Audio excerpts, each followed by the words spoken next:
ஆண்டு நடைபெறவுள்ள நாடாளுமன்ற தேர்தலுக்கு பாரதிய ஜனதாவின் பிரச்சார குழு தலைவராக குஜராத் மாநில முதலமைச்சர் நரேந்திர மோடி நியமிக்கப்பட்டுள்ளதை காங்கிரஸ் உள்ளிட்ட எதிர்க்கட்சிகள் விமர்சனம் செய்துள்ளன.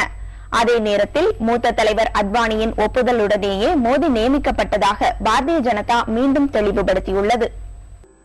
நாடாளுமன்ற தேர்தலை எதிர்கொள்வது குறித்த பாரதிய ஜனதா கட்சியின் 2 நாள் செயற்குழு கூட்டம் கோவாவில் நடந்து முடிந்திருக்கிறது.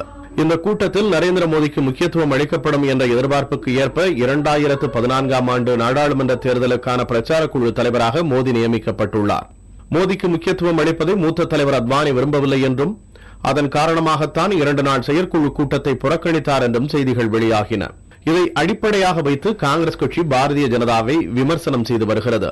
பிரித்தாளும் அரசியல் செய்வதில் மோடி வல்லவர் என்றும் குஜராத் மாநிலத்தில் கேசுபாய் பட்டேல் போன்ற பல தலைவர்களை ஓரம் கட்டியது போல அத்வானியும் ஓரங்கட்டப்பட்டுள்ளார் என்றும் காங்கிரஸ் கட்சி விமர்சனம் செய்துள்ளது.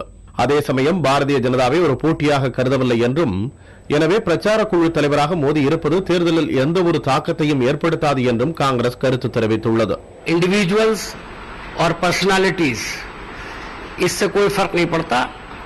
कांग्रेस आइडियोलॉजिकल एक जमात है और हमारी आइडियोलॉजी भारतीय जनता पार्टी से अलग है.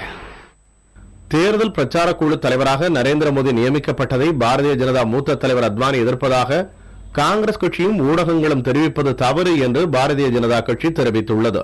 அனைவருடைய ஒப்புதலுடனேயே மோடி தேர்வு செய்யப்பட்டதாகவும் அக்கட்சி தெரிவித்துள்ளது. Absolutely not. It is certainly a decision wherein everybody's input has been taken.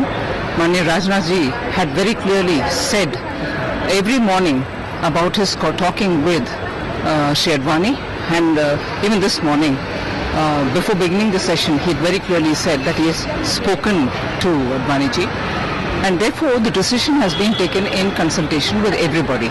There is no dissension. Narendra மோடியின் தேர்வு பல்வேறு விவாதங்களை பாரதிய ஜனதா கட்சிக்குள்ளும் வெளியேயும் தோற்றுவித்திருக்கிற நிலையில் தேசிய ஜனநாயக கூட்டணியின் பிரதமர் வேட்பாளராக மோடி அறிவிக்கப்படுவாரா, அதற்கு கூட்டணி கட்சிகள் ஒப்புதல் அளிக்குமா என்பதை பொறுத்திருந்துதான் பார்க்க வேண்டும்.